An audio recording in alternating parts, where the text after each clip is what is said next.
Welcome दोस्तों, ए online nursing classes में आप सभी का स्वागत है। दोस्तों, अगर आप चैनल पर नए हो तो चैनल को सब्सक्राइब करो और वीडियो को लाइक करो, और आप डिस्क्रिप्शन पर आप टेलीग्राम की लिंक है, वहाँ से टेलीग्राम जरूर ज्वाइन करो। आज की से हम ओबीजी का सिलेबस स्टार्ट कर रहे हैं। ओबीजी की अपनी पहली क्लास आज, तो क्लास को लाइक और वीडियो को शेयर ज़रूर कर दें। ओबीजी पहले हम इसका जनरल जीरो लेवल से स्टार्ट करेंगे। आज हम जीरो लेवल से इसका सिलेबस स्टार्ट करेंगे। बिल्कुल मतलब ओबीजी में छोटी छोटी चीज़ें, फिर हम एक जीरो लेवल से फिर एग्ज़ाम लेवल या कंपटीशन लेवल तक पूरा कवर करेंगे। और ये 1 मंथ में ओबीजी का सिलेबस पूरा क्लियर करवा दूंगा मैं। तो चैनल को सब्सक्राइब और वीडियो को लाइक ज़रूर करें। और ये मैं गारंटी दे सकता हूँ, आप कोई सी भी एग्ज़ाम देना है, ओबीजी का क्वेश्चन है वो अपने सिलेबस से बाहर नहीं जाए। तो सभी क्लासों को ले, और प्लेलिस्ट पर चैनल और भी क्लासों की लिंक दी गई है, जैसे पीडिया, एमएसएन। उन क्लासों को नहीं लिया तो चैनल डिस्क्रिप्शन पर आपको लिंक मिलेगी, वहाँ से प्लेलिस्ट में जाकर सीरियल वाइज क्लासें ले सकते हो। तो स्टार्ट करते हैं आज की क्लास ओबीजी। पहले हम इसका आज की क्लास में हम इंट्रोडक्शन देखेंगे। क्या? Introduction of OBG. इसमें 2 चीज़ आती है, एक तो गायनेकोलॉजी एंड सेकंड ऑब्स्टेरिक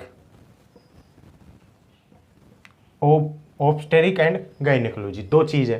तो गायनेकोलॉजी किसे बोलते हैं और ऑब्स्टेरिक किसे बोलते हैं? गायनेकोलॉजी होती है study of the study of female reproductive system.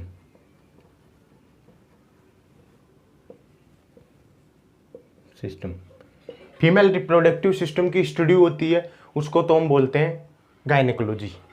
ये आल फीमेल रिप्रोडक्टिव यानी पूरी फीमेल के स्टडी हो गई, कोई भी एज ग्रुप नहीं है। जैसे प्रेगनेंसी के स्टडी को तो ऑब्स्टिक बोलते हैं, लेकिन जो फीमेल रिप्रोडक्टिव सिस्टम की स्टडी होती है उसको गायनेकोलॉजी बोलते हैं। और सेकंड है ऑब्स्टेरिक, इसमें study of the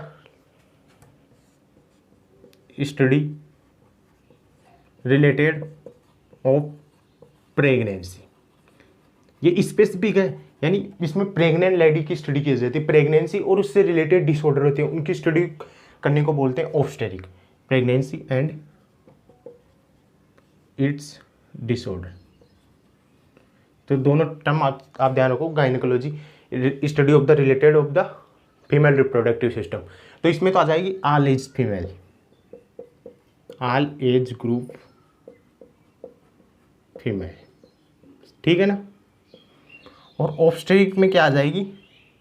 only reproductive age की फीमेल की स्टडी, रिप्रोडक्टिव एज।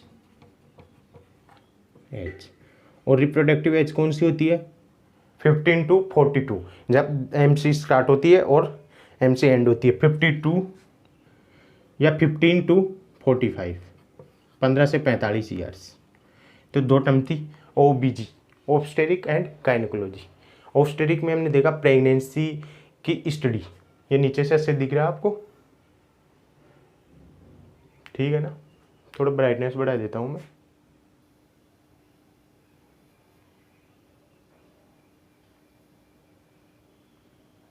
ठीक है। तो ये 2 टर्म थी, गायनेकोलॉजी एंड ऑब्स्टेरिक। कंफ्यूज होने की जरूरत नहीं है। Gynaecology study of the female reproductive system, इसमें ऑल एज की फीमेल इंक्लूड की गई है। और सेकंड थी ऑब्स्टेरिक में study of the pregnancy and it's related disorder. तो 2 टर्म। और एक और टर्म देख लेते हैं कि फीमेल का तो देख लिया, फीमेल रिप्रोडक्टिव सिस्टम की स्टडी को तो गायनेकोलॉजी बोल सकते हैं, लेकिन मेल रिप्रोडक्टिव ये भी याद यहाँ पर देख लो। थर्ड देख लो एंड्रोलॉजी,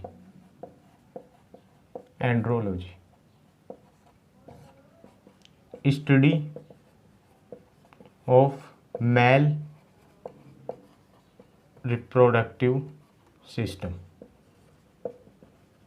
मेल रिप्रोडक्टिव सिस्टम की स्टडी को एंड्रोलॉजी बोलते हैं। तो 2 टर्म थी, तीनों टर्मों को अच्छे से याद रखना। अब हम, ये जनरल क्लास है तो इसमें हम डिफरेंस देख लेते हैं फीमेल रिप्रोडक्टिव सिस्टम और मेल रिप्रोडक्टिव सिस्टम में क्या क्या डिफरेंस है, और फिर उनकी बात करेंगे। तो अगला पॉइंट डालो, difference between mail reproductive system and female reproductive system. क्योंकि यहाँ से भी क्वेश्चन आ जाते हैं, जैसे CHO के एग्जाम थे उसमें छोटे छोटे क्वेश्चन आए थे, सिंपल है। तो ये इंट्रो वाली क्लास को भी अच्छे से ध्यान से पढ़ो, आप पूरी क्लास को अच्छे से देखो और साथ के साथ नोट्स बनाते रहो। पूरा सिलेबस मैं बोल रहा हूँ आपको 1 मंथ में क्लियर करवा दूंगा, लेकिन आपका भी साथ चाहिए। आप वीडियो को लाइक और साथ के साथ नोट्स और हर क्लास को रेगुलर लें, ये आपको ध्यान रखना होगा। अब डिफरेंस क्या देखते हैं हम, डिफरेंस इधर तो फीमेल रिप्रोडक्टिव सिस्टम और इधर मेल रिप्रोडक्टिव सिस्टम। तो पहले देखते हैं first point, basic fundamental structure. Fundamental structure कि फीमेल के बेसिक फंडामेंटल स्ट्रक्चर क्या होती है, आप बताओ जल्दी से कमेंट करके। 10 सेकंड का टाइम आपके पास, बिल्कुल 0 लेवल का क्वेश्चन है ये। क्या होती है बेसिक फंडामेंटल स्ट्रक्चर? ओवरी। क्या? ओवरी। और इसी टाइप से हम मेल की देखते हैं। मेल की क्या होता है? टेस्टिस। ओवरी क्या फॉर्मेशन करती है? Formation ovum. किसका? ओवम। और टेस्टिस किसका फॉर्मेशन करता है? स्पर्म। अब आप सोच रहे हो कि इतनी 0 लेवल से, बिल्कुल 0 लेवल से पढ़ाएंगे। और कॉम्पिटिटिव एग्जाम के सिलेबस बिल्कुल, आप ये मत सोचो बिल्कुल स्लो पढ़ाइए, अपनी वो क्लास है इंट्रोडक्शन वाली, तो इसलिए इसमें थोड़ा तरीके से पढ़ाया जा रहा है, फिर आगे कंपटीशन लेवल से आपकी तैयारी की जाएगी। तो मेल में टेस्टिस जो क्या करते हैं? स्पर्म। फिर ओवरी क्या सीक्रेट करती है? कौन सा हार्मोन? क्या? ओवरी कौन सा हार्मोन सीक्रेट करती है? कौन सा हार्मोन सीक्रेट करती है ओवरी? एस्ट्रोजन। कौन सा? एस्ट्रोजन। और टेस्टिस कौन सा हार्मोन? टेस्टिस कौन सा हार्मोन सीक्रेट करता है? टेस्टोस्टेरोन। टेस्टोस्टेरोन। तो जनरल बातें हैं कि ओवरी की बेसिक फंडामेंटल स्ट्रक्चर क्या, फीमेल रिप्रोडक्टिव सिस्टम की बेसिक फंडामेंटल स्ट्रक्चर क्या होती है? ओवरी। और क्या फॉर्मेशन करती है? ओवम का। और इसके कौन सा हार्मोन सीक्रेट करती है? एस्ट्रोजन। मेल और कौन सा हार्मोन सीक्रेट करते हैं? Oestrogen. Male reproductive system testis, sperm और कौन सा हार्मोन? टेस्टोस्टेरोन। अब ये फर्टिलाइजेशन क्या होता है, क्या प्रोसेस होती है, वो देखते हैं हम। तो अब 2 पॉइंट देख लिए। अब process of the ovum formation और process of the sperm formation, उसको क्या बोलते हैं? तो ये डिफरेंस ही चलता रहेगा। तो अगला प्रोसेस ऑफ ओवम फॉर्मेशन, थोड़ा थोड़ा बोल रहा हूँ देख लो। ऊजनोसिस क्या बोलते हैं? ऊजनोसिस। और इसकी प्रोसेस फॉर्मेशन होती है स्पर्म की, उसको बोलते हैं स्पर्मेटोजेनेसिस। क्या? Spermatogenesis.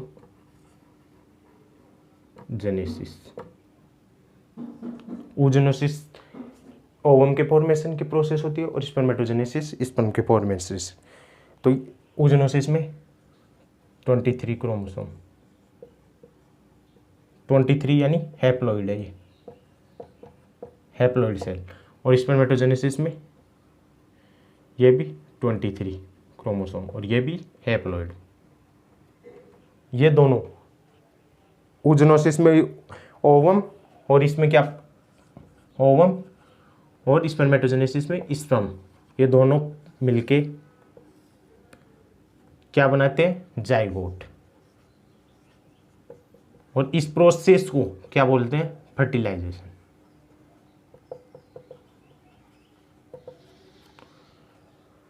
Ovum and sperm, ovum किससे? ऊजनोसिस प्रोसेस, एंड स्पर्म किस प्रोसेस से जनरेट होते हैं? उस प्रोसेस क्या बोलते हैं? स्पर्मेटोजेनेसिस। ये दोनों फॉर्मेशन फ्यूजन करके जाइगोट का निर्माण करते हैं, उसी प्रोसेस को फर्टिलाइजेशन बोलते हैं। और ये जाइगोट क्या होता है? Diploid cell. क्या होता है? Diploid cell. जाइगोट का सेकंड नेम आप फर्टिलाइजेड एग भी बोल सकते हो। क्या बोल सकते हो? Fertilised egg.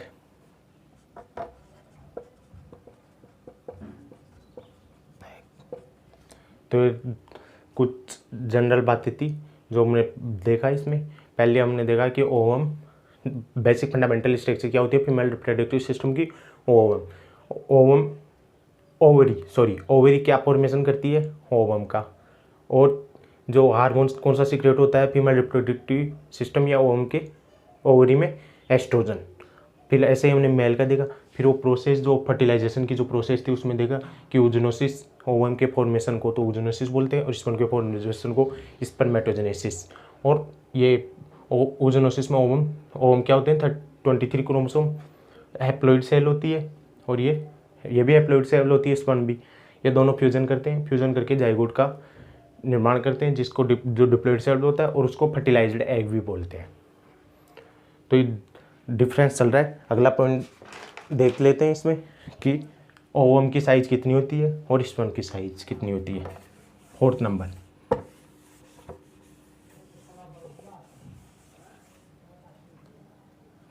Size of ovum कितनी होती है? 130 माइक्रो। एक यूनिट होती है इंटरनेशनल माइक्रो। और साइज ऑफ स्पर्म की साइज कितनी होती है? 50 माइक्रो। तो ये लार्जेस्ट सेल होती है ovum, largest cell of human body, largest cell of human body. Human body की लार्जेस्ट सेल क्या होती है? ओवम। और स्मॉलेस्ट सेल क्या होती है? स्पर्म। ये भी आपको याद रखना है कि largest cell of the human body ovum कितनी? 130 micro. Smallest cell of the human body sperm 50 micro. तो ये लार्जेस्ट सेल तो देख लिया कि ओवम होती है, लेकिन smallest cell of the female में क्या होती है? ये भी क्वेश्चन आ सकता है। तो स्मॉलेस्ट सेल ऑफ फीमेल में स्मॉलेस्ट सेल क्या होती है? प्लेटलेट्स। और अगर ऐसे ही क्वेश्चन आ जाए largest cell of the male, largest cell of male की लार्जेस्ट सेल क्या होती है? न्यूरॉन। तो ये भी जनरल बातें हैं जो आपको याद रखना होगा। अब लाइफ स्पैन देख लेते हैं कि ओवम का लाइफ स्पैन कितना होता है और स्पर्म का कितना होता है। तो अगला पॉइंट डालूँ, लाइफ स्पैन कितना होता है ओवम का। पहले ओवम का देखेंगे, एक साइड ओवम एक साइड स्पर्म। तो ओवम का 22 to 24 आवर और स्पर्म का, ये जनरल बातें बहुत इंपॉर्टेंट है। ये जनरल जो नॉर्मल एम्स में तो नहीं आएगा, मैं एम्स की तो कह नहीं सकता, लेकिन CHO एग्जाम होते हैं ना, CHO या जनरल स्टेट लेवल पे, तो उनमें ये क्वेश्चन आ जाते हैं, तो इनको अच्छे से याद रखना होगा आपको। स्पर्म का life span 24 to 72 days our,